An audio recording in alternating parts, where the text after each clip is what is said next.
Hey everybody, welcome back to D&J's Epic Quest. Derek here, back with another BareBones episode for you. This morning I finished The Union. See if this kind of works with the background here. Sorry, not really working with the background. Anyways, book 5, The Union, a Man series written by A.M. Knight. I really love this book, this series, so let me get into it here for you. An evil greater than any faced before terrorizes the world, and the two continents must unite. But each nation distrusts the other, and secrets believed to have been long buried threaten being unearthed and risk fracturing a fragile alliance.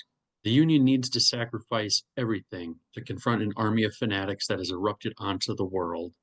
The death toll eclipses anything before, and victory seems impossible. The series reaches its conclusion. And what a conclusion it is. The leaders of the world formulate a plan to make a last stand against Scaurus and his army, but not everybody is happy about it.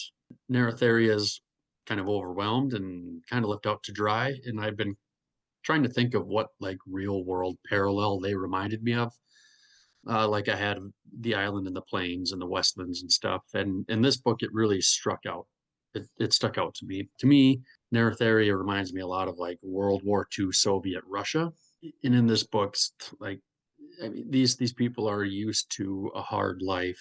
They're used to being at war, and effectively in the story, they're fighting down to the last man, no matter the cost. There is no retreat.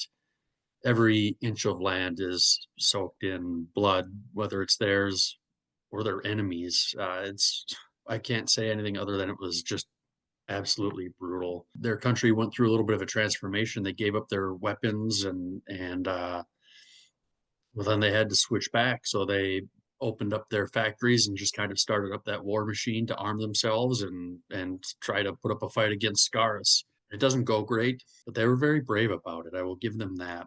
But this plan that's formulated is to make a last stand at the pass and Tredarchan Castle in the plains, kind of hoping to funnel the scarred army and make a fight out of it, kind of take away the advantage of being outnumbered. Every soldier in the world is there. Anybody capable of fighting, anybody who's not, an essential worker, basically, that keep farming right up to the last minute. And once they find out that Scaurus is making landfall, then the rest of the people that were farming, whoever was left, then they retreat to the pass, and the civilians are all sent through the pass to World's End, where they're told the plan is to send them to the Freelands of the West and to get behind the white walls if things don't go their way, or at least that's what they're told. Because if the army fails at the pass, there really isn't a backup plan. It's just win at any cost or face oblivion. This series, it's had a number of massive battles, but this book, it really it dwarfs them all, and it's nasty fight. A lot of characters that I've loved didn't make it out. There's no shortage of death here, and I like that a lot because to me it feels real. I want to read a series where my favorite characters, or just characters in general, they don't always somehow manage to scrape by and survive. There's nothing wrong with those stories either, but sometimes it might feel a little cheap when there is no loss at all. They just somehow pull a miracle out and are victorious. Even in this story, the people that do survive, they pay a very heavy price and maybe almost wish that they didn't survive. I think this book was the best out of the 5 books, just the culmination of the work, and this book, the themes really hit hard in the conclusion of the story. What is family? It isn't etched on the family tree.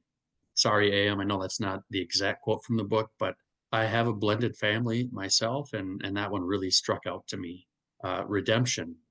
Is anybody capable of it? No matter what they've done in the past, how horrible they've been, can one act redefine everything for them? I guess that is kind of up to each individual, but maybe. The emotion was very high in this book. There was a lot of it, and it definitely got me in the feels. So these are the types of stories that I love.